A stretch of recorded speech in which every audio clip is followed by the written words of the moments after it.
Hello guys, ndagushimiye wibutse gukanda subscribe kuri Kembo Official. So tuzajya dukomeza tubihere ubundi ni short time. Tuzajya dukomeza tubihere show do. Izi ni filimi, aya ni amamovie yasohotse. Aya ni amamovie yasohotse 2026. Aya ni amamovie akubita, ari kuri market rwose. Ubu nta kintu waza utubwira, turimo turirebera The King of Sniper. Aka gafilimi bakita The King of Sniper. Aka gafilimi uwo ndaje ndashyira namba muri description, uze kunyandikira tugahuze nka kwihere. Iyi movie nayo iri trend kandi iri ku isoko, iyi bayita 1PK. Abantu muri kugenda muzibona gake gake, ndaje ndashyira amanamba muri description, muze kunyandikira kuri WhatsApp nzibahereze. Aya ni amamovie yasohotse 2026, dukomeze tubihere show. Izi filimi zirimo ziratanga show, zirimo abakinnyi bakubita bya danje. Abantu bakunda movie zikubita, izi nizo movie za 2026 pe, izi ni drop.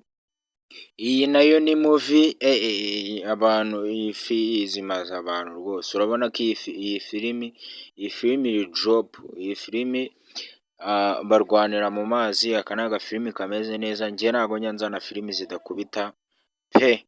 Iyi bayita See the Best. Ntago bibaho ibi bintu rwose. Aka gafilimi karakubita, See the Best. Ntago abantu mukunda filimi zikubita, izi nizo filimi z'umwaka pe. Izi filimi ziri drop kandi kuri Netflix za dropinzwe. Izi filimi zirasobanuye. Izi filimi zisobanuwe na Sankara nande. Izi filimi zose zirimo abasobanuzi b'ibyamamare kandi zirakubita. Iyi ni See the Best 2026 pe. Izi ziri drop zasohotse.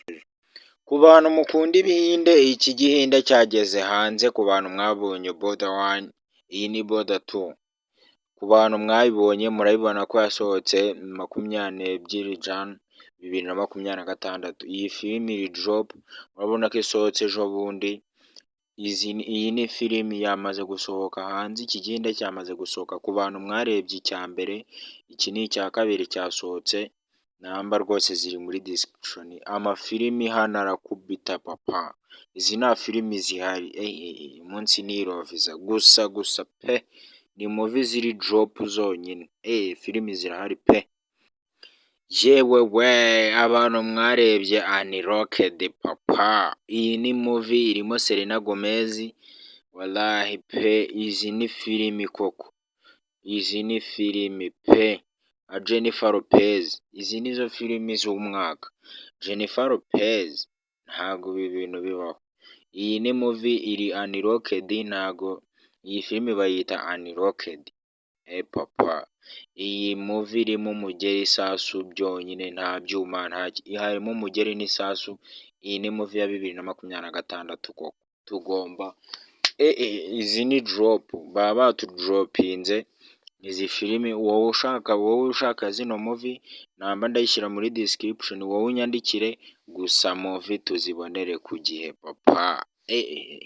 Ku bantu mwikundira movie, izi ni filimi ziri drop. Ibintu bikomeje kugorana papa. X-Men yageze hanze cyaze. Wala, izi ni drop zonyine. X-Men amaze kugera hanze. X-Men ni aka movie ka danje, karimo imigeri, isasu. Nta filimi z'ibyuma z'ibwami, reka ziriya nta filimi ziba zizirimo. Filimi y'umugeri n'isasu nizo filimi nzima. Ziriya z'ibwami reka icyo gihe twarakirenze. Reka izi nta filimi, izo nta filimi zizirimo. Niyi ziri hano kwa Kembo nkwihere show. DJ Kembo ize nkwihere show hano, dukomeze twidropingire imizigo. Ndabakunda, ciao ciao.